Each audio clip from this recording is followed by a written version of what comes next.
Hey there, internets.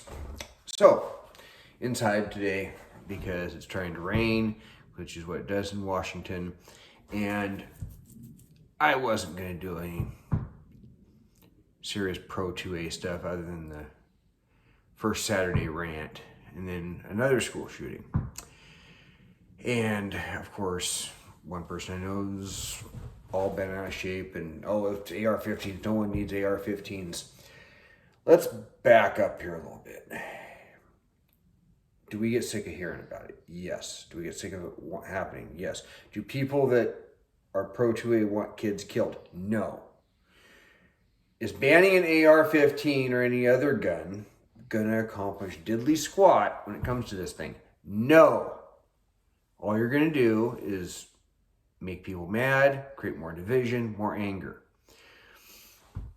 We've had two recent mass shootings. One in Buffalo where the guy was pretty clearly a white supremacist, and I called that one. I brought that up recently. I discussed that video or situation in a video. And then we had the one today. And of course, the anti-gun playbook, and yes, there is an anti-gun playbook, sits there saying, oh, you're just calling from a playbook. You guys have no solutions. You know, that's not true. For one, your gun-free zone signs do diddly squat. Your solutions is to ban a weapon when it comes to actual murders of the guns that are used in murders are committed with a gun. Less than 2% of the ones they know the type of weapon are a rifle or shotgun of any kind, let alone specifically an AR-15. Even if you extend it out to the rest of them and say that's the trend and you get to about 4%, I want one of you, and feel free to say so in the comments, call me out in the video, I don't care, explain how banning a weapon used in 2 to 4% of gun murders is going to have a significant effect on murder. When you trace actual mass public shootings at schools, the numbers have gone down since the 1930s as a trend. But why does it seem like we'll hear about them so much? Because now we have a media that is immediately out there with it. When Sandy Hook happened, I was getting up to go see one of the Hobbit movies, if I recall. And I go to Steiger out because we were going to a morning showing with the person I was always going to movies with at the time, because her dad was going to go and he had to be in the morning. So I get up and I turn on the computer, and first thing I see is Sandy Hook. And it was within like a half hour of it starting or a half hour of it ending. 40 years ago, when I was too small to remember, you would have heard about it on the evening news. And they wouldn't have spent more than 5 or 10 minutes of it. You didn't have a 24-hour news cycle. You didn't have 24-hour news networks. You certainly didn't have the internet for that. So ultimately, that's not going to do it. One person I know posted about how when are Republican leaders going to, actually propose or consider a solution or something to that effect. And I said, they have. Your solution is to go after. I brought this up. Why is a weapon of any kind going to abandon gun ban of any kind going to affect it when you're talking about a weapon used in less than 2% of murders? Less than 2% of murders. It's not. It's a feel-good solution to give you a false sense of security, make you feel like you've done something about it, make you feel righteous. Being righteous and feeling righteous is not going to do it.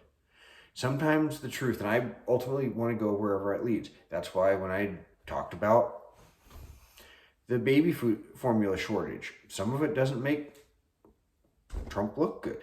I'm not a Trump fan, but I'm not going to sit there and defend somebody just because of tribalism.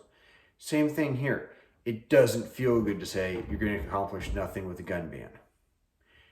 It does accomplish something to say what would work. And if you look back on it, we have a socioeconomic problem largely brought on by things that encourage fatherless household, which is the welfare state. And this is where economics and social issues start to overlap. Because as much as we've tried to make things better, sometimes we've created a situation that encourages less than 2-parent households. We have situations where we're trying to excuse all sorts of issues. Apparently this guy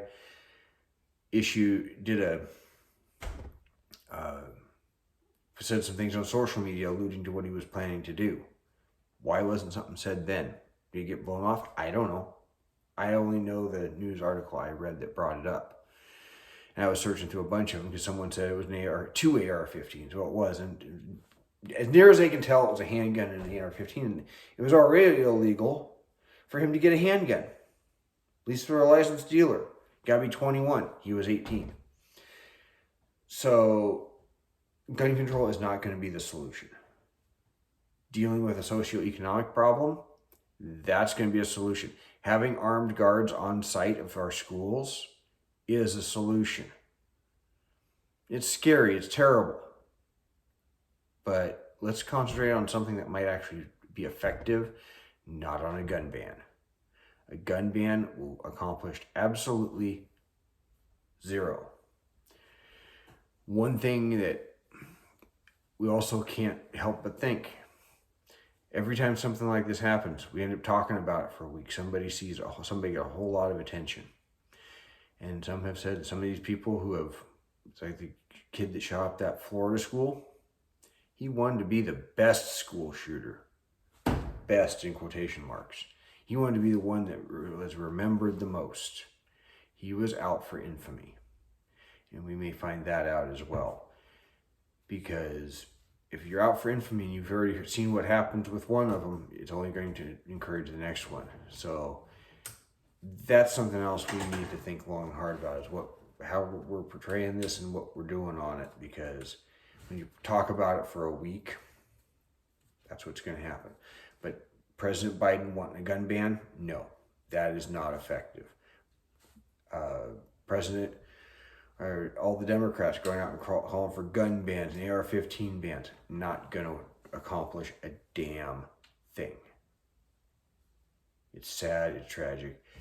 It's normal to want to do something, but let's do something effective, like deal with whatever is leading to the desire to cause the violence. Going after that, because you're only going after a symptom. And honestly, we saw at the Virginia Tech shooting that 10, 15, 30 round magazines were illegal at that time in 2004 still. The guy had 2 handguns and a whole backpack full of magazines. Nothing stopped it. The guy just kept shooting. Unarmed people are targets. And that's just a sad, unfortunate truth. So we're getting closer to when this channel goes to a different name. I've got kind of planned out. And final location, which we'll actually be doing from the other room, but it doesn't even have a floor yet. But I wanted to get this out there because I'm not going to sit there and be silent while other people make calls to do things that are not going to be effective in stopping this crap. If they're going to speak, we have to, for all of us that are pro 2A. You guys have a nice night. Take care.